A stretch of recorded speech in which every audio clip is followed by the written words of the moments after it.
Hello students, good morning. आज हम लोग इस वीडियो में देखने वाले हैं आखिर बोर्ड एग्जामिनेशन में पेपर किस तरह से आता है। ठीक है, इस पेपर का वीडियो बनाने का मेरा एकमात्र पर्पस है कि आपको इससे फेमिलियर करा दिया जाए कि आखिर जो एग्ज़ाम आप लिखने वाले हैं उसमें आंसर राइटिंग कैसे करना होगा। ठीक है, तो जैसा आप स्क्रीन में देख रहे होंगे कि ये जो हमारे पास पेपर यहाँ पे दिख रहा है वो जैक बोर्ड का पेपर दिख रहा है। ठीक है, ये ऑफिशियल पेपर है। हम लोग इससे एक आइडिया लगाने का प्रयास करेंगे कि आखिर क्वेश्चन में हम लोग को आंसर कैसे लिखना होता है। ठीक है, यहाँ पे आप देख पा रहे होंगे कि हमारे पास अलग अलग ग्रुप लिखा हुआ है, ग्रुप ए, ग्रुप बी। उसी प्रकार से आप यहाँ पे देखेंगे तो कैंडिडेट का रोल नंबर, ठीक है, कैंडिडेट का रोल नंबर, रजिस्ट्रेशन नंबर, आप यहाँ पे देखेंगे रोल कोड्स सारे यहाँ पे दिए गए हैं। एक चीज़ का आप यहाँ पे ध्यान रखेंगे कि अगर मान लीजिए आपको लिपि यहाँ पे लिखना है तो आप उसी लिपि का प्रयोग करेंगे जिसमें आप लिखना चाहते हैं। जैसे कि अगर मान लीजिए आप इंग्लिश में आंसर लिखना चाहते हैं, ठीक है, तो आपको यहाँ पे रोमन लिखना पड़ेगा। ठीक है, यहाँ पे क्या लिखना पड़ेगा? रोमन। लेकिन अगर आप हिंदी में लिखना चाहते हैं तो लिपि आपको देवनागरी में लिखना होगा। अब इसका क्या मतलब है? तो इसका सीधा मतलब ही आपको समझ में आना चाहिए कि हम लोग आंसर राइटिंग जब लिखते हैं तो हम लोग का जो पेपर होता है वो एक पर्टिकुलर यानी सब्जेक्ट का जो स्पेशलिस्ट होते हैं, यानी भाषा के आधार पर कोई हिंदी मीडियम का टीचर होते हैं, कोई इंग्लिश मीडियम का टीचर होते हैं, तो उनके पास कॉपी को छांटकर आपको भेज दिया जाएगा। ठीक है, सपोज अगर मान लीजिए आप ऐसा नहीं करते हैं तो क्या परेशानी हो सकता है उसको समझिए। अगर मान लीजिए कि आपने इंग्लिश में आंसर लिखा हुआ है, ठीक है, लेकिन देवनागरी यहाँ पे आप लिख दिए। ठीक है, अगर मान लीजिए आप यहाँ पे देवनागरी लिख देते हैं तो इसका मतलब है कि आपका आंसर शीट को देवनागरी देखने के बाद इंग्लिश मीडियम के टीचर के पास नहीं बल्कि हिंदी मीडियम वाले टीचर के पास भेज दिया जाएगा। तो कई बार ऐसे में क्या होता है, उनको भी परेशानी होता है छांटने में। और वहाँ पे क्या होगा कि अगर हिंदी मीडियम वाले टीचर इंग्लिश का पेपर चेक करेंगे या इंग्लिश मीडियम वाले टीचर हिंदी का पेपर चेक करेंगे तो समस्या हो सकता है और कई बार आपकी उम्मीद के अनुसार नंबर नहीं मिलेगा। तो ये गलती आपको बिल्कुल नहीं करना है। ठीक है, चलिए अब हम लोग यहाँ पेपर देखना शुरू करते हैं। तो सबसे पहले अगर यहाँ पे ध्यान देंगे आप तो कुछ जनरल इंस्ट्रक्शन दिया गया है। ये चूँकि प्रीवियस पेपर है तो इस वीडियो से आपके दोनों चीज़ क्लियर होने वाला है। पहला कि आखिर पेपर पूछता कैसे है, दूसरा आपको लिखना कैसे है, और सबसे बड़ी बात कि यहाँ पे आपका पैटर्न पता चलता है, long answer type, short answer type और कितने वेरी शॉर्ट आंसर टाइप के क्वेश्चन हमारे पास दिए जाते हैं। तो ये कुछ हमारे पास स्क्रीन में दिखाई रहा होगा कि ये हमारे पास लॉन्ग आंसर, शॉर्ट आंसर, जो भी हमारे पास पैटर्न है उसका नोटिफिकेशन, जनरल इंस्ट्रक्शन इस तरह से दिया हुआ रहता है। तो आपको अटेम्प्ट करने से पहले जनरल इंस्ट्रक्शन पता होना चाहिए। ये हमारे पास पेपर देखिए ग्रुप ए फिजिक्स और केमिस्ट्री वाला है, और यहाँ से आपको ये भी पता चलेगा कि आखिर जो टॉपर्स होते हैं वो किस प्रकार से आंसर लिखते हैं। तो यहाँ पे आप देखेंगे सवाल आपसे पूछा गया है हिंदी और इंग्लिश मीडियम, दोनों मीडियम में आपसे पूछा गया है। ठीक है, तो हम लोग यहाँ पे देख सकते हैं कि किसी दर्पण से आप चाहे कितनी दूरी पर खड़ी क्यों ना हो आपका प्रतिबिंब सदैव कैसा बनेगा, ये ऑब्जेक्टिव क्वेश्चन है। तो ऑब्जेक्टिव क्वेश्चन में ज़्यादा आपको दिमाग लगाने की ज़रूरत नहीं है। अगर आपको आंसर आता है तो डायरेक्ट आप यहाँ पे लिखेंगे, अगर आपको आंसर नहीं आता है तो आप खाली छोड़ देंगे। ठीक है, लेकिन फिर भी आप प्रयास करेंगे क्योंकि यहाँ पे निगेटिव मार्किंग का कोई ऑप्शन नहीं है। ठीक है, यहाँ पे मतलब निगेटिव होने का कोई चांस ही नहीं है। तो कोशिश कीजिए अगर आपको नहीं भी आता है तो एटलीस्ट आपको जो अंदाज़ा लगता है वो ज़रूर लिख दीजिए। अगर गलत होगा तो 0 नंबर मिलेगा, लेकिन अगर सही हो जाता है तो हो सकता है आपको नंबर मिल जाए, है ना। इसीलिए यहाँ पे निगेटिव मार्किंग का जब पैटर्न नहीं होता है तो हम लोग को कुछ ना कुछ लिख देना चाहिए। ये लास्ट केस का बात है, लेकिन प्रयास कीजिए कि एग्जामिनेशन से पहले सारा तैयारी कंप्लीट हो जाना चाहिए। ठीक है, अब एक एक करके हम लोग पेपर यहाँ पे देखते चलते हैं। क्वेश्चन नंबर 2 में आपसे पूछा गया था विरंजक चूर्ण का रासायनिक सूत्र, यानी जो ब्लीचिंग पाउडर होता है उसका रासायनिक सूत्र। यहाँ देखिए आंसर करेक्ट लिखा हुआ है और ये सारी चीज़ें हमने क्लास में आपको कराया हुआ है। फिर हमसे पूछा गया इसमें कि किलोवाट किस राशि का मात्रक है, किलोवाट आवर, है ना, किलोवाट आवर। तो हम लोग यहाँ पे जवाब क्या देंगे, यहाँ पे जवाब जो लिखा हुआ है बिल्कुल सही है, मार्क्स भी मिला हुआ है, किलोवाट आवर। तो किलोवाट आवर जो होता है कमर्शियल यूनिट होता है। ठीक है, व्यावसायिक मात्रक होता है। किसका? तो हम लोग बोलेंगे ऊर्जा का, विद्युत ऊर्जा का, ठीक है, यानी इलेक्ट्रिकल एनर्जी। और कभी कभी हो सकता है कि 1 किलोवाट आवर का वैल्यू पूछ देगा, तो आप बोलेंगे 3.6 इंटू 10⁻6 जूल। माइनस नहीं लगेगा, 3.6 इंटू 10⁻6 जूल। आप इसको आसानी से कन्वर्ट कर सकते हैं। कुछ स्टूडेंट्स को ये पता नहीं होगा कि कैसे कन्वर्ट किया जाता है, तो आपको कुछ नहीं करना, सिंपली आपको 1 किलोवाट इक्वल टू क्या लिख देना है, 1000 वाट। और 1 आवर में कितने मिनट होते हैं, 60, और 1 मिनट में कितने सेकेंड होते हैं, 60। तो आपको 60 इंटू 62 से इंटू कर देना होगा, ठीक है। अब हम लोग यहाँ पे क्या करेंगे, नेक्स्ट हम लोग यहाँ पे देखेंगे 0 0 0 कितने 5 बार है, तो लिखेंगे 10⁻5, ठीक है, 10⁻, क्या लिखेंगे, 5, ठीक। और नेक्स्ट हम लोग यहाँ पे देखेंगे 6 इंटू 6 हमारे पास कितना होता है, 36, ठीक है, और हमारे पास पावर कितना है, 5।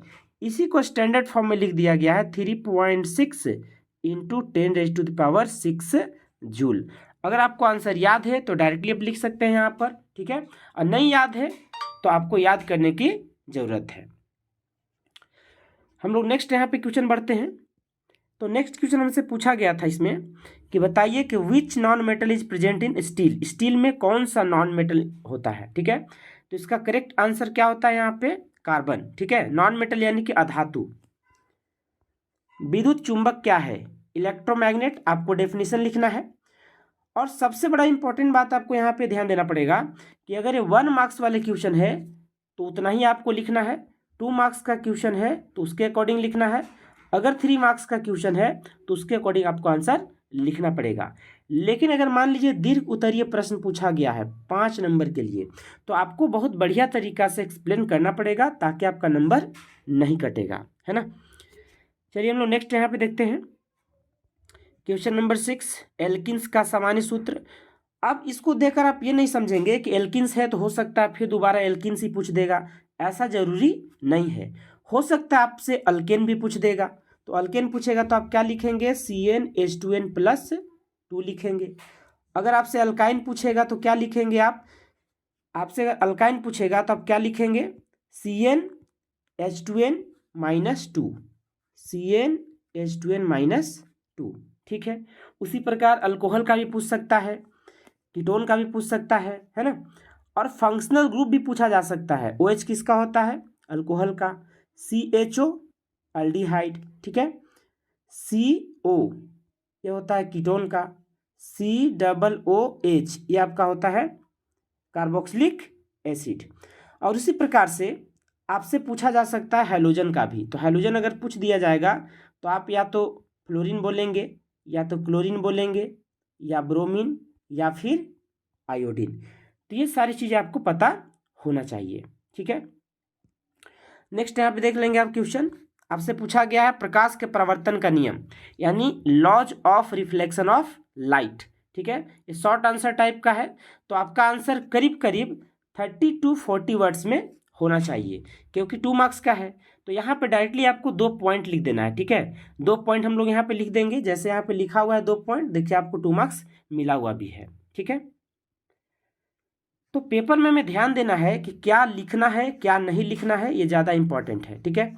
ये आपका देख लीजिए, यहाँ पे एक डायरेक्ट फिगर लिखा हुआ है, इसमें पूछा हुआ है कि फिगर को देखकर आपको आंसर देखना है, ठीक है, आंसर यहाँ पे देना है। तो सिंपल सी बात हमारे पास है, यहाँ पे सनलाइट आ रहा है, यहाँ पे चाइना डिश है, इसमें सिल्वर क्लोराइड है, ठीक है, क्या सिल्वर क्लोराइड, यानी यहाँ पे क्या हो जाएगा, डीकम्पोजिशन, क्या हो जाएगा, डीकम्पोजिशन हो जाएगा, यानी कि अपघटन। एक तरीका से हम लोग इसको अपघटन या वियोजन अभिक्रिया भी कहते हैं, ठीक है। तो आपसे जो पूछा गया है उतना ही आपको डायरेक्ट आंसर लिखना है। तो यहाँ पे देखेंगे सिल्वर क्लोराइड जो होता है वो सूर्य के उपस्थिति में, सूर्य के प्रकाश जब रहता है तो ये टूट जाता है, सिल्वर अलग हो जाएगा, क्लोरीन गैस अलग हो जाएगा, ठीक है। तो ये जो पीला रंग होता है, सिल्वर क्लोराइड का रंग कैसा होता है, पीला। अब इसका रंग अभिक्रिया के बाद कैसा हो जाता है, सफेद, ठीक है। मात्र हमको इतना लिखना था। नेक्स्ट इसमें हमसे पूछा गया है एक बात हमेशा आप ध्यान रखेंगे कि रे डायग्राम वाले जो सवाल हैं आपसे पूछे ही जाएंगे, ये लगभग तय मान लीजिए, ठीक है। हर साल पूछे जाते हैं। तो टोटल आपको मान के चलिए कॉन्केव लेंस है तो उसमें हमारे पास 2 केस होता है, कॉन्वेक्स लेंस है उसमें हमारे 6 केस होता है। उसी प्रकार हमारा कॉन्वेक्स मिरर है उसमें 6 केस होता है ना। और कॉन्केव मिरर है तो 6 केस होता है और कॉन्वेक्स मिरर है तो 2 केस होता है। तो टोटल अगर आप देखेंगे तो 8 और 8 16 केस होता है। तो इस 16 केस में से एक केस हर साल पूछा जाता है, चाहे आपका कोई भी बोर्ड एग्जामिनेशन क्यों ना हो, झारखंड बोर्ड हो, बिहार बोर्ड हो, सीबीएसई, आईसीएसई, कोई भी बोर्ड हो, उसमें आपसे एक सवाल पूछा जाएगा, ठीक है। फिलहाल हम लोग यहाँ पे देखेंगे हमसे पूछा क्या गया है। उत्तल लेंस यानी कि कॉन्वेक्स, है ना, उत्तल लेंस यानी कि कॉन्वेक्स लेंस। तो कॉन्वेक्स लेंस आपका कैसा बनेगा, कुछ इस प्रकार से बनता है, जिसमें आप क्या करेंगे, बीच में आपका यहाँ ऑप्टिकल सेंटर रहता है, यहाँ पे F1 बना देंगे, यहाँ पे आप क्या करेंगे 2F1 बना देंगे, है ना। इसके बाद इस साइड में क्या होता है F2, उसके बाद यहाँ पे क्या हो जाएगा 2F2, ठीक है। अब इसमें हमसे पूछा गया है कि हमसे पूछा गया यहाँ पर कि ऑब्जेक्ट जो है ऑप्टिकल सेंटर और फोकस के बीच है, ठीक है। ऑप्टिकल सेंटर और फोकस यानी अगर यहाँ पे आपका ऑप्टिकल सेंटर है, ये आपका फोकस है, ठीक है, तो ये दोनों के बीच में है ना, यहाँ पे कहीं पे ऑब्जेक्ट को रखा गया है, ठीक है। तो हमारा नियम कहता है कि अगर ये मान के चलिए अगर पैरेलल अगर जाता है, ठीक है, तो ये कहाँ से पास करेगा, ये पास करेगा आपका F2 से। कहाँ से पास करेगा, F2 से। उसी प्रकार जहाँ पे हम लोग पोजीशन देते हैं, ये हमारा ऑब्जेक्ट का पोजीशन है, तो यहाँ से हम लोग एक नया लाइन कहाँ पे ड्रॉ करते हैं, यहाँ पे ऑप्टिकल सेंटर से। ये आपका गलत ड्रॉ हो गया है, फिर से हम लोग चेक करते हैं ऑप्टिकल सेंटर। अगर आप ध्यान देंगे तो ये लाइन कहीं ना कहीं इधर जाकर मीट करेगा, ठीक है, इंटरसेक्ट करेगा, ठीक है। यानी कि इस केस में हमारे पास क्या होता है, ऑन द सेम साइड। आप देख पा रहे होंगे कि ऑन द सेम साइड मतलब लेफ्ट साइड में आपने ऑब्जेक्ट को रखा और लेफ्ट साइड में ही इमेज बन गया, ठीक है। तो यहाँ पे हो गया virtual and erect, virtual and erect. जब कभी भी ऑन द सेम साइड बनता है तो बोलेंगे वर्चुअल, और प्रिंसिपल एक्सिस के अबव बनेगा, है ना, यानी कि मुख्य अक्ष से ऊपर बनता है, तो इसको हम लोग बोलते हैं यहाँ पर वर्चुअल एंड इरेक्ट, आभासी एवं सीधा। तो सही डायग्राम कुछ इस तरह से बनता है, ठीक है। आप यहाँ पे देखेंगे जिस भी स्टूडेंट का ये कॉपी होगा, यहाँ पे देखिए प्रॉपर तरीका से स्केल पे बनाया गया है और 2 मार्क्स इसको मिला हुआ भी है, ठीक है। इसको 2 मार्क्स मिला हुआ भी है क्योंकि ये डायग्राम जो है बिल्कुल करेक्ट बना हुआ है, ठीक है। नेक्स्ट हम लोग यहाँ पे देख लेते हैं प्लास्टर ऑफ पेरिस किस प्रकार से तैयार किया जाता है। पीओपी, शॉर्ट में हम लोग इसको पीओपी भी कहते हैं, ठीक है। पीओपी यानी प्लास्टर ऑफ पेरिस, ठीक है, प्लास्टर ऑफ पेरिस, इसको हम लोग पीओपी भी कहते हैं, ठीक है। तो इसका फॉर्मूला क्या होता है प्लास्टर ऑफ पेरिस का, तो बोलेंगे CaSO4, CaSO4 into half H2O, है ना, हाफ H2O। अगर जिप्सम पूछेगा तो क्या बोलेंगे CaSO4 इंटू 2H2O, यानी कि कैल्शियम सल्फेट हेमीहाइड्रेट, और यहाँ पे हो गया आपका कैल्शियम सल्फेट बाईहाइड्रेट। जिप्सम बोलेगा तो कैल्शियम सल्फेट बाईहाइड्रेट, और अगर प्लास्टर ऑफ पेरिस पूछेगा तो बोलेंगे हम लोग इसको कैल्शियम सल्फेट हेमीहाइड्रेट या सेमीहाइड्रेट, ठीक है। तो ये देखिए आपका आंसर जो यहाँ पे दिया गया है बिल्कुल करेक्ट आंसर लिखा हुआ है, तो यहाँ पे भी 2 मार्क्स मिल जाते हैं आपको। देखिए सवाल यहाँ पे दिया गया है, उसके हिसाब से जवाब के लिए आपको उतना ही आंसर लिखना है जितना आपका करेक्ट है। अगर मान के चलिए जगह यहाँ पे कभी कभी कम पड़ जाता है तो कभी कभी एडजस्ट करना पड़ता है, लेकिन वो इतना जगह छोड़ा रहता है जितना आंसर लिखने की जरूरत है। तो बिना मतलब का कुछ भी चीज लिखकर भरने का कोई मतलब नहीं है, टू द पॉइंट आपको आंसर लिखना पड़ेगा, ठीक है। इससे आपको अंदाजा लग रहा है कि प्रीवियस पेपर पूछे कैसे जाते हैं और साथ ही साथ यहाँ पे आंसर कैसे लिखा जाता है। हम लोग जब 2025 बोर्ड के लिए जब पढ़ रहे हैं तो आपको यहाँ पे ध्यान देना पड़ेगा कि ये जो चैप्टर है ऊर्जा का स्रोत, है ना, यानी सोर्स ऑफ एनर्जी, ऊर्जा का स्रोत सोर्स ऑफ एनर्जी, उस चैप्टर से पूछा गया है, ठीक है। तो ये वाला चैप्टर इस बार नहीं आएगा एग्जामिनेशन में, ठीक है, क्योंकि ये प्रीवियस पेपर है तो वहाँ पे पूछ दिया गया है कि ऊर्जा के आदर्श स्रोत क्या है। क्या क्या आइडियल क्वालिटीज है, क्या क्या आइडियल सोर्सेज का क्वालिटीज होता है, तो आपको बताना पड़ता है टू द पॉइंट, यानी कि प्रति इकाई आयतन यह सस्ता होता है, सुगमता आसानी से प्राप्त होता है, इसका भंडारण भी बहुत आसान है, ऐसे आपको लिखना पड़ता है। ठीक है, तो आपको देखिए पूरे मार्क्स मिलते हैं। ये भी चैप्टर इस बार कट गया है, सिलेबस में नहीं है, तो उम्मीद नहीं है कि इससे सवाल पूछे जाएंगे। ये आपका केमिस्ट्री का चैप्टर नंबर 5 है। ठीक है, केमिस्ट्री में हमें टोटल 4 चैप्टर पढ़ना है। रासायनिक अभिकरण पढ़ना है पहला में, दूसरा में आपका पढ़ना है एसिड बेस सॉल्ट, अम्ल क्षारक लवण, तीसरा आपका धातु अधातु पढ़ना है, चौथा आपका कार्बन एवं उसके यौगिक यानी कार्बन एंड इट्स कंपाउंड, और 5 चैप्टर इस बार हम लोग को नए एनसीईआरटी में नहीं है, तो सवाल उससे नहीं पूछे जाएंगे। अगर सवाल पूछ भी दिए जाते हैं तो सवाल बहुत आसान है, आप आसानी से इसको बता सकते हैं। 9th का थोड़ा सा कॉन्सेप्ट है यहाँ पर।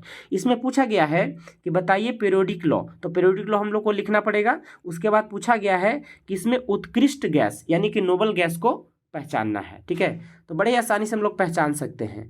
ये देखिए आपके पास आंसर में मेंशन किया गया है कि जो नियम होता है वो नियम क्या है, तो बोलेंगे तत्व के रासायनिक एवं भौतिक गुणधर्म, उनके परमाणु द्रव्यमान यानी कि एटॉमिक मास, एटॉमिक मास को हम लोग ए से लिखते हैं और एटॉमिक नंबर को हम लोग जेड से लिखते हैं। ठीक है, ये आपका नियम हो गया। उसके बाद हमसे पूछा गया उत्कृष्ट गैस, तो ये आपका उत्कृष्ट गैस हो गया यानी कि नोबल गैस। पूरे पीरियोडिक टेबल में आप अगर देखेंगे तो नोबल गैस को 18 नंबर ग्रुप में रखा गया है, जिसमें पहला सदस्य होता है हीलियम। ठीक है, नोबल गैस का यानी उत्कृष्ट गैस का पहला सदस्य क्या होता है, हीलियम। फिर आपके पास आ जाता है नियोन। ठीक है, उसके बाद हमारे पास आ जाता है आर्गन, फिर हमारे पास है क्रिप्टन, क्रिप्टन के बाद क्या होता है हमारे पास जेनॉन, और फिर हमारे पास होता है रेडॉन। ठीक है, तो हमें इतना तक जानना चाहिए, इसमें से कोई भी पूछ सकता है। नेक्स्ट आप यहाँ पे देखेंगे 13 नंबर सवाल में ये आपका लेंस ह्यूमन आई से सवाल पूछा गया है। ह्यूमन आई, ह्यूमन आई का मतलब क्या, मानव नेत्र से पूछा गया है। इसमें पूछा गया है कि बताइए कि किसी भी व्यक्ति का जो आँख है उसको संशोधन के लिए, मतलब उसमें दृष्टि दोष हुआ है ना। अब निकट दृष्टि दोष भी हो सकता है, दूर दृष्टि दोष भी हो सकता है, लेकिन चूंकि यहाँ पे क्षमता माइनस में है तो पी का फॉर्मूला हम लोग जानते हैं 1/f, और एफ मीटर में लेना होगा। ऐसा यूनिट क्या होता है, मीटर। अब पावर का ऐसा यूनिट क्या होता है, डायोप्टर। पावर यानी कि लेंस की क्षमता, उसका ऐसा यूनिट क्या होता है, डायोप्टर यानी कि डी, है ना, डायोप्टर यानी कि डी। तो यहाँ पे पावर आपका दिया हुआ है -4.5। ठीक है, तो हम लोग एफ निकाल सकते हैं आसानी से, माइनस में है। बोला है संशोधक लेंस यानी जो लेंस है हमारे पास उसका फोकल लेंथ कितना होगा, हम लोग एफ निकाल दिए। ठीक है, माइनस में दिया हुआ है तो समझ में आ गया ये मायोपिया का बीमारी है। ये कैसा बीमारी है, मायोपिया। ठीक है, मायोपिया, निकट दृष्टि दोष। ठीक है, मायोपिया। ठीक है, मायोपिया।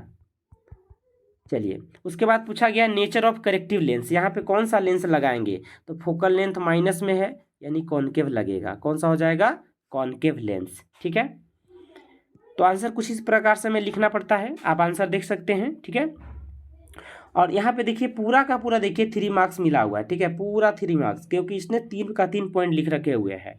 कौन सा दोष है, निकट दृष्टि दोष। क्षमता आपके पास आँख का जो क्षमता है लेंस वाली वो आपको दिया हुआ था, तो फोकल लेंथ आपका देखिए निकल चुका है।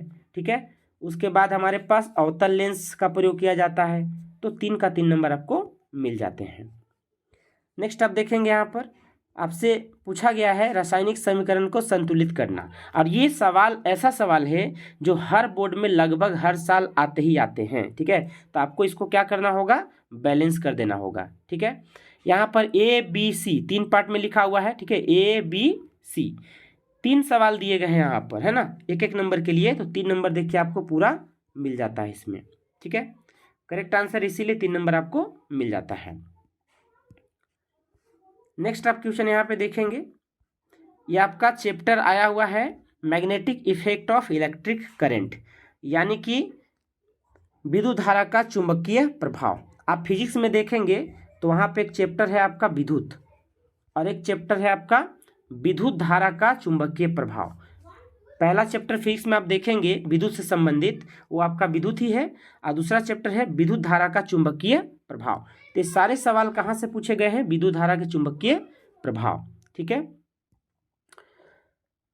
तो इसमें हम लोग को देख सकते हैं कुंडली में ढकेला जाता, ऑप्शन हमारे पास दिया गया है, क्या होगा यदि कोई छड़ को चुंबक में ढकेला जाएगा? तो गैल्वेनोमीटर की जो सुई है वो क्या हो जाएगी? विक्षेपित हो जाएगी। क्या हो जाएगी? विक्षेपित हो जाएगी। फिर पूछा है कुंडली के भीतर, है ना, कुंडली के भीतर से बाहर खींचा जाता है तो क्या होगा, है ना?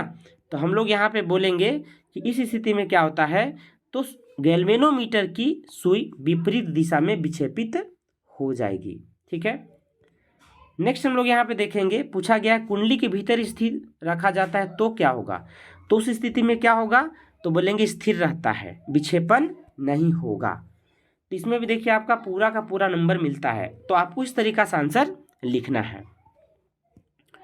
नेक्स्ट क्वेश्चन आप देखेंगे, इसमें आईयूपीएसी नेम लिखने में पूछा है ना? तो आईयूपीएसी नेम आप यहाँ पे सीधा सीधा देख सकते हैं कि जब आपको प्रकारात्मक समूह पता चल गया कि यहाँ पे क्या है आपका COOH यानी कि कार्बोक्सिलिक अम्ल है ना, कार्बोक्सिलिक अम्ल। तो इसमें लास्ट में हम लोग क्या लगाते हैं? ओइक। क्या लगा देंगे? ओइक। या इंग्लिश में लगाना चाहते हैं तो OIC, oic acid, OIC oic acid. जैसे कार्बन की संख्या 1 है तो मेथेनोइक, कार्बन की संख्या 2 रहेगा तो इथेनोइक, 3 रहेगा तो प्रोपेनोइक, और इसी प्रकार से हम लोग लिख सकते हैं। ठीक है, यहाँ पर देखिए बी नंबर में फंक्शनल ग्रुप क्या है? CHO। CHO किसका होता है? अल्डिहाइड का। किसका होता है? अल्डिहाइड। तो अल्डिहाइड में हम लोग क्या लगाते हैं? नैल की मात्रा। कौन सी मात्रा लगेगा? नैल की मात्रा। एक कार्बन है तो मीथेनैल, देख लीजिए यहाँ पर। 2 कार्बन रहता तो इथेनैल, 3 कार्बन रहेगा तो प्रोपेनैल, 4 कार्बन के लिए ब्यूटेनैल। ठीक है, और इसी प्रकार से नेक्स्ट आप यहाँ पे देखेंगे तो आपके पास यहाँ पे CO ग्रुप लगा हुआ है, CH3, उसके बाद क्या है? CO, उसके बाद क्या है? C2H5। टोटल कार्बन देखेंगे तो 1 कार्बन, 2 कार्बन और 2 कार्बन, यहाँ 4 कार्बन है। तो 4 कार्बन के लिए हम लोग क्या लिखते हैं? ब्यूट, यानी कि ब्यूटेनॉन। ब्यूटेनॉन, नॉन की मात्रा, कीटोन में क्या लगेगा? नॉन की मात्रा। ठीक है, चलिए नेक्स्ट आप देखेंगे यहाँ पर क्वेश्चन नंबर 17। इसमें पूछा गया है, ये डायरेक्ट NCERT का सवाल है कि 2 ओम, 3 ओम, 6 ओम के 3 प्रतिरोधक को आप किस प्रकार संयोजित करेंगे? आपका यहाँ पे क्वेश्चन पेपर है, जैक बोर्ड ने बाइलिंगुअल भी दिया हुआ है दोनों भाषा में। तो जो भी भाषा में आपको समझ में आता है उस भाषा का प्रयोग आप कर सकते हैं। ठीक है, तो इसमें पूछा गया कि कैसे आप संयोजित करेंगे कि आपका जो आंसर है वो कितना आना चाहिए? 11 ओम। तो सीधा हिसाब है, 2 ओम, 3 ओम, 5 ओम को हम क्या करेंगे? सीरीज में जोड़ देंगे, यानी कि श्रेणी क्रम में। तो डायरेक्ट आपका आंसर कितना आ जाएगा? 11 ओम। अगर तीनों को आप पैरेलल में जोड़ देंगे, यानी कि 1/R equal to 1/R1 plus 1/R2 plus 1/R3, ये हो जाएगा पैरेलल कॉम्बिनेशन, यानी कि पार्श्व क्रम में।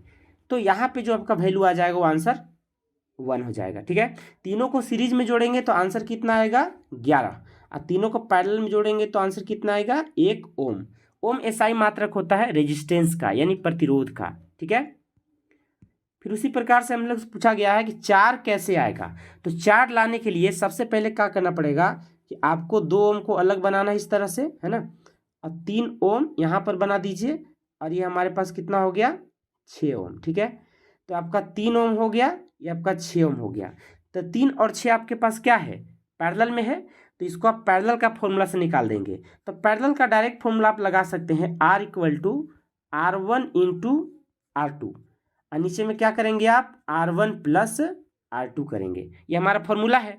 तो R1 का वैल्यू यहाँ पे कितना? 3। R2 का वैल्यू कितना आपके पास है? 6। तो 3 और 6 को गुना करेंगे तो 18 हो जाएगा। तो 3 इंटू 6 कितना? 18। और 3 और 6 को जब जोड़ देंगे तो कितना आ जाएगा? 9। तो ये आपका कट के कितना आ गया? 2 ओम। यानी टोटल का वैल्यू कितना आ गया? 2 ओम। अब इस 2 ओम को हम लोग क्या करेंगे? इस तीसरे प्रतिरोध 2 ओम के साथ जोड़ देंगे तो आंसर कितना आ जाएगा? 4 ओम आ जाएगा। ठीक है, चलिए अब यहाँ पे देख लेते हैं हम लोग। ये हमारे पास देखिए प्रॉपर डायग्राम भी देखिए बना हुआ है, देख सकते हैं सीरीज में जोड़ा गया है। आपको कुछ इसी प्रकार से लिखना पड़ता है। ठीक है, 11 ओम। उसके बाद देखिए संयोजन हम लोग क्या करते हैं? पैरेलल में। पैरेलल का देखिए आपका डायग्राम स्क्रीन में दिखाई दे रहा होगा। 2 ओम, 3 ओम, 4 ओम, इसको पैरेलल में किया गया है। फॉर्मूला आप लगा देंगे 1/R। RP का मतलब क्या होता है? RP का मतलब होता है पैरेलल। P मतलब क्या होता है? पैरेलल। ठीक है, तो पैरेलल में देखिए आपका फॉर्मूला ये होता है, आप एलसीएम ले लेंगे, इस प्रकार से आपका आंसर कितना आ जाएगा, 1 ओम आ जाएगा। ठीक है, फिर हमसे पूछा गया है कि 4 ओम को कैसे कनेक्ट करेंगे, सॉरी 4 ओम को कनेक्ट नहीं, 4 ओम कैसे आएगा, यानी कि 2 ओम, 3 ओम और 6 ओम को कैसे कनेक्ट करेंगे। तो ये डायग्राम मैंने आपको बताया, ये डायग्राम आपको प्रॉपर पता होना चाहिए। ठीक है, उसके बाद क्या करना है, ये दोनों को सबसे पहले हम लोग को समांतर क्रम में है तो उसका फॉर्मूला यूज करना है। उसके बाद जो भी हमारा यहाँ से रिजल्टेंट आएगा उसको हम लोग 2 एम के साथ जोड़ देंगे तो हमारा आंसर निकल जाएगा। ठीक है, कहीं भी देखिए इसका नंबर नहीं कटा हुआ है क्योंकि प्रॉपर तरीका से देखिए बनाया जाता है। आप इसका सॉल्यूशन देखेंगे तो आपको ये बात समझ में आएगा कि देखिए कितना परफेक्ट तरीका से लिखा गया है। देख सकते हैं आप 5 मार्क्स पूरे देखिए मिले हुए हैं। ठीक है, तो आपको 5 मार्क्स अगर इस चैप्टर से प्राप्त करना है तो इस तरीका से आपको प्रॉपर आंसर लिखना पड़ेगा। ठीक है, आप देख सकते हैं यहाँ पर कैसे प्रॉपर आंसर लिखा जाता है। ठीक है, चलिए नेक्स्ट हमारा क्वेश्चन है, खनिज और अयस्क में कोई 2 अंतर लिखिए, यानी कि difference between minerals and ores. ठीक है, उसके बाद पूछा गया मेलिएबिलिटी, आघातवर्धीनता क्या होता है। ठीक है, फिर हमारे पास तांबा का विद्युत अवघटनी परिष्करण में किस इलेक्ट्रोड को अशुद्ध धातु से बनाया जाता है। ठीक है, इलेक्ट्रोड 2 तरह से होते हैं, एक आपका होता है कैथोड, एक आपका क्या हो जाता है कैथोड, एक आपका हो जाता है एनोड। ठीक है, एक होता है कैथोड, दूसरा आपका होता है एनोड। ठीक है, ये बेसिक सवाल यहाँ पे दिए गए हैं। ठीक है, तो हम लोग यहाँ पे देख लेते हैं आघातवर्धीनता मतलब क्या होता है आपका, तो कह सकते हैं यहाँ पर कि ये हमारे पास होता है मेलिएबिलिटी। क्या होता है, मेलिएबिलिटी, यानी कि किसी भी जो मेटल को, किसी भी मेटल को यानी धातु, मेटल यानी कि धातु, तो धातु को हम लोग पीट पीट कर चादर के रूप में फैला सकते हैं, है ना, चादर के रूप में फैला सकते हैं in the form of seat, seat के फॉर्म में उसको लोग कन्वर्ट कर सकते हैं, तो इसको बोला जाता है मेलिएबिलिटी प्रॉपर्टी। ठीक है, क्या बोलेंगे, मेलिएबिलिटी प्रॉपर्टी। चलिए हम लोग आंसर की तरफ बढ़ते हैं। आप यहाँ पे प्रॉपर आंसर देख सकते हैं और हो सके तो इसका आप डायरेक्टली स्क्रीनशॉट भी ले सकते हैं, इसलिए क्योंकि आप यहाँ पे देख पा रहे होंगे स्क्रीन में कि एग्जामिनर ने 5 मार्क्स दिया हुआ है और ये जो है पेपर ऑफिशियल पेपर है बोर्ड एग्जामिनेशन का, तो इसमें कोई दो राय नहीं है कि मतलब मैनिपुलेशन किया गया है। तो हमने किसी तरह का कोई मैनिपुलेशन नहीं किया है, एज इट इज जैसा आया हुआ है वो आपके साथ शेयर कर रहा हूँ। ठीक है, तो देखिए 5 नंबर कैसे मिले इसको, तो खनिज टेबल बना के एक तरफ लिखा गया है, दूसरी तरफ में अयस्क लिखा हुआ है ना। अब ये चूंकि हिंदी मीडियम का पेपर है, आपको मैं इंग्लिश मीडियम वाला जो पेपर है वो भी शेयर करूँगा। ठीक है, तो यहाँ पे पहला पॉइंट देख सकते हैं आपको खनिज के बारे में, फिर आपका अयस्क का पहला पॉइंट, इसी प्रकार से सेकेंड पॉइंट दोनों का, है ना। और उसके बाद आप देखेंगे तो तीसरी पॉइंट भी लिखा गया है, चौथा पॉइंट भी लिखा गया है। उसके बाद आप यहाँ पे देख सकते हैं टोटल आपके पास 4 पॉइंट इसमें है। ठीक है, उसके बाद देखिए आप आघातवर्धीनता का परिभाषा यहाँ पे लिखा गया। ठीक है, आघातवर्धीनता मतलब धातु को पीट पीट कर कैसे बदल दिया जाता है, आघातवर्धीनता मतलब सीट के रूप में, पतली चादर के रूप में। और सबसे आघातवर्ध धातु अगर पूछ दिया जाएगा ऑब्जेक्टिव में तो आप बोलेंगे सोना और चांदी। सोना का संकेत क्या होता है, Au, और चांदी का संकेत क्या होता है, Ag। सोना का संकेत होता है Au और चांदी का क्या होता है, Ag। ठीक है, और सोने को पीटकर हम लोग 0.000 mm इतना पतला कर सकते हैं। ठीक है, ये अधिक आघातवर्ध धातु हैं, यानी कि मेलिएबल मेटल्स हैं। तीसरे सवाल में देखिए आप, इसमें पूछा गया आपसे कि तांबे का विद्युत अवघटनी में, तो एनोड पे हम लोग किसको रखते हैं, तो एनोड पे हम लोग रखते हैं अशुद्ध धातु को। और अगर हमसे बोल दे कि कैथोड पर किसको रखा जाएगा, है ना, तो कैथोड पे किसको रखा जाएगा, शुद्ध धातु को, है ना, किसको रखेंगे, शुद्ध धातु को। तो पूछने को तो कुछ भी पूछ सकता है, लेकिन जो पूछा जाए बस उसी का जवाब हमें देना रहता है। अब यहाँ पे एनोड पूछा हुआ था तो अशुद्ध लिख देंगे, अगर कैथोड पूछ देगा तो शुद्ध लिख देंगे, है ना। एनोड पर अशुद्ध धातु को जबकि कैथोड पर शुद्ध धातु को रखा जाना चाहिए। ठीक है, नेक्स्ट हमारे पास क्वेश्चन है आपके पास बायोलॉजी सेक्शन का। फिजिक्स केमिस्ट्री का सेक्शन कंप्लीट हुआ। बायोलॉजी में देखिए आपसे पूछा गया है पराग नलिका का बीजांड की ओर वृद्धि करना किस प्रकार का अनुवर्तन है ना, किस प्रकार का अनुवर्तन है, यानी ट्रोपिज्म का सवाल पूछा गया है। तो हम लोग बोलेंगे केमिकल, रसायनुवर्तन, रसायनुवर्तन यानी कि केमिकल है, एक केमिकल तरीका से हो रहा है ऐसा, ठीक है। अगर लाइट की वजह से होता, सनलाइट की वजह से, तो उसको बोलेंगे फोटोट्रोपिज्म। उसका क्या बोलेंगे हम लोग, फोटोट्रोपिज्म, सूर्य की प्रकाश की तरफ जाएगा, फोटोट्रोपिज्म, ठीक है। और एक होता है आपका धरती की तरफ जाता है, जैसे मान लीजिए आपका पेड़ है, ये पेड़ की जड़ें हैं, है ना, हमारा सतह हो गया, तो नीचे की तरफ जाएगा, उसको हम लोग बोलेंगे गुरुत्वानुवर्तन। ध्यान से सुन लीजिए, एक बार मैं फिर आपको बता रहा हूँ। अगर ये रसायन की वजह से हो रहा है ना नलिका, तो इसमें हम लोग बोलते हैं रसायनुवर्तन, रसायनुवर्तन। लेकिन अगर मान लीजिए ये अगर प्रकाश की तरफ जाएगा, तो उसका नाम हो जाएगा प्रकाशानुवर्तन, प्रकाशानुवर्तन, फोटोट्रोपिज्म, फोटोट्रोपिज्म, ठीक है। अगर धरती की तरफ गुरुत्वाकर्षण की वजह से जाता है, तो उसको हम लोग बोलेंगे गुरुत्वानुवर्तन, ठीक है। उसको हम लोग क्या बोल देते हैं, गुरुत्वानुवर्तन। तो हो सकता है तीनों में से कोई पूछ दे, जो पूछेगा उसका आंसर आपको देना पड़ेगा, ठीक है। नेक्स्ट क्वेश्चन हमारे पास यहाँ पे है कि एक ऐसा जीव का नाम बताना है ना, जो बोला है कि प्लाज्मोडियम, तो इसमें किस विधि द्वारा जनन होता है, ठीक है, किस विधि द्वारा। तो बोलेंगे यहाँ पे बहुखंडन, है ना, मल्टीपल फिशन, बहुखंडन, क्या बोलेंगे हम लोग, बहुखंडन, ठीक है। नेक्स्ट पूछा गया चिपको आंदोलन का संबंध गढ़वाल के किस गांव से है, तो गांव का नाम है रैनी, ठीक है।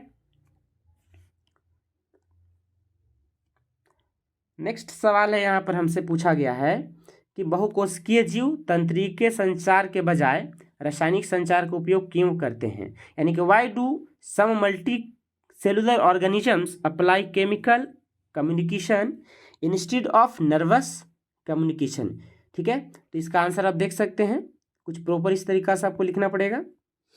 और यहाँ पर फोटो आपका दिया गया ना, एक चित्र दिया हुआ है, पूछा है कि चित्र क्या दर्शाता है, फिर पूछा गया है कि चित्र में दर्शाए गए प्रक्रम से क्या लाभ है, यह हमें बताना है। तो आप यहाँ पे देख सकते हैं, ये बिल्कुल शॉर्ट आंसर है 1+1 का, यह स्पाइरोगाइरा है ना। इसमें खंडन विधि से जनन होता है, जनन यानी कि रिप्रोडक्शन, जनन यानी कि रिप्रोडक्शन, ठीक है। तो आपका प्रॉपर आंसर हो जाएगा इस तरह से। उसके बाद आप यहाँ पे देखिए, दो ऐसे तरीके का उल्लेख करना है जिसमें अजैव निम्नीकरण यानी कि नॉन बायोडिग्रेडेबल सब्सटेंस को, मतलब कह सकते हैं कि आसानी से इन्वायरमेंट को ये प्रभावित करता है ना। नॉन बायोडिग्रेडेबल यानी कि जो आसानी से सड़ता नहीं है, आसानी से गलता नहीं है, ये भी 2 मार्क्स के लिए है। तो बताना था कि नॉन बायोडिग्रेडेबल जो सब्सटेंस हैं वो इन्वायरमेंट को आखिर किस प्रकार से अफेक्ट करता है। तो आपको प्रॉपर आंसर कुछ इस तरह से लिखना पड़ेगा, ठीक है। चलिए नेक्स्ट हमारे पास क्वेश्चन है, जीन की किन्हीं 3 विशेषता का उल्लेख करना है, यानी जीन्स के जो कैरेक्टर्स हैं, है ना, जीन के जो कैरेक्टर्स हैं उनके किसी 3 कैरेक्टरिस्टिक्स के बारे में आपको बताना है। तो यहाँ देखिए 3 कैरेक्टरिस्टिक्स आपके पास दिया गया है, आप इसको 3 पॉइंट में लिख देंगे, 3 मार्क्स मिल जाएगा। नेक्स्ट हमारे पास देखेंगे, गंगा जल के प्रदूषण का किन्हीं 3 परिस्थितियां बताना है, 3 कंडीशन। आखिर क्यों गंगा जल जो है, जिसको हमारे धरती, हमारे भारत में पवित्र गंगा माता के नाम जाना जाता है ना, तो इसको प्रदूषण होने का कारण बताना है हमें, क्या क्या कंडीशन है जिसकी वजह से रिवर गंगा जो है पोल्यूटेड हो गया है, प्रदूषित हो गया है। तो सबसे पहले तो आप लिखेंगे औद्योगिक कारण है, उद्योग से निकलने वाले जो भी प्रदूषण होगा उसकी वजह से, है ना, जल जो है तो आपका प्रदूषित हो जाएगा, ठीक है। दूसरी पॉइंट हम लोग देख सकते हैं, गंगा के समीप शहर की जो नालियां हैं, उन सारी नालियों का जो प्रदूषित जल होता है वो भी क्या होता है, गंगा में मिल जाता है, इसके वजह से भी। तीसरी पॉइंट क्या है, मवेशी, है ना, मवेशियों को हम लोग डायरेक्टली क्या करते हैं, नहा देते हैं, या उनका जो मल मूत्र होता है, गोबर होता है, यानी जला हुआ जो शव होता है, या कभी कभार क्या होता है जिंदा शव को भी, सॉरी जिंदा शव नहीं, मतलब बिना जलाया हुआ शव, जिंदा शव तो हो ही नहीं सकता, बिना जला हुआ शव, कभी कभी लोग डायरेक्टली मृत व्यक्ति को कहीं छोड़ देते हैं किनारे में, अच्छा से उसको प्रॉपर जलाते नहीं हैं, या फिर प्रॉपर उसको मान लीजिए कि ज़मीन के अंदर भी दफनाया नहीं गया तो जानवर उसको, कुत्ते वगैरह क्या करेंगे, उसको निकाल लेंगे वहाँ से, है ना। तो इसके वजह से भी बहुत सारे प्रदूषण होता है, जल में भी और हवा में भी। नेक्स्ट आपका देखिए यहाँ पूछा गया है ह्यूमन हार्ट। ह्यूमन हार्ट में कितने चैम्बर होते हैं, तो बोलेंगे 4। आपसे पूछ सकता है, कभी कभी केंचुआ में पूछेगा, कभी कभी फिश यानी कि मछली में पूछेगा, है ना, कभी कभी ह्यूमन यानी कि इंसान में पूछेगा, ठीक है, ह्यूमन यानी कि इंसान में पूछेगा, तो आपको बताना पड़ेगा, ठीक। तो हमारे पास ह्यूमन हार्ट में कितने होते हैं, 4 चैम्बर होते हैं। कितने चैम्बर होते हैं, 4 चैम्बर होते हैं, ठीक है। Left auricle and left ventricle, ठीक है, ऑरिकल भी 2 होते हैं, है ना, और वेंट्रिकल्स भी 2 होते हैं, ठीक है, लेफ्ट और राइट। तो L+R हमने लिखा हुआ है लेफ्ट राइट, ठीक है, लेफ्ट ऑरिकल और लेफ्ट वेंट्रिकल्स, ठीक। उसके बाद हमारे पास होता है यहाँ पे राइट ऑरिकल और राइट वेंट्रिकल्स, हमें नाम बताना है और साथ साथ उसका फंक्शन भी बताना है, ठीक। उसके बाद हम लोग यहाँ पे देख लेते हैं इसका आंसर प्रॉपर तरीका से हमें लिखना पड़ेगा। हिंदी में निलय और आलिंद के नाम से जानते हैं हम लोग, ठीक है, हिंदी में किस नाम से जानेंगे, निलय और आलिंद, ठीक है, निलय और आलिंद, ये हमारा आंसर है।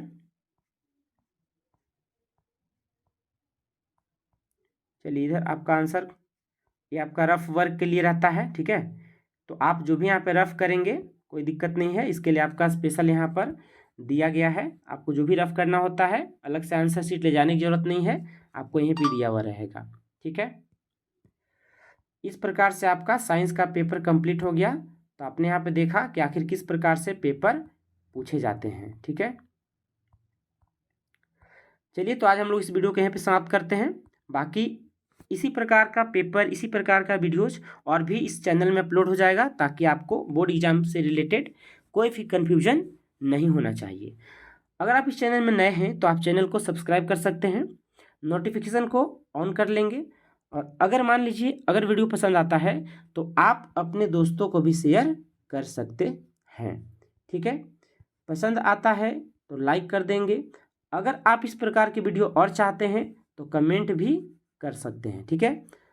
आपका कमेंट का रिस्पॉन्स सही समय पे मिलेगा और प्रॉपर वीडियो अपलोड होता रहेगा। चैनल को जब सब्सक्राइब करेंगे तो बेल बटन को दबाना नहीं भूलेंगे, जिससे जब कभी भी वीडियो अपलोड होगा तो आपको नोटिफिकेशन मिलेगा, है ना। चलिए आज के लिए इतना ही, थैंक यू वेरी मच।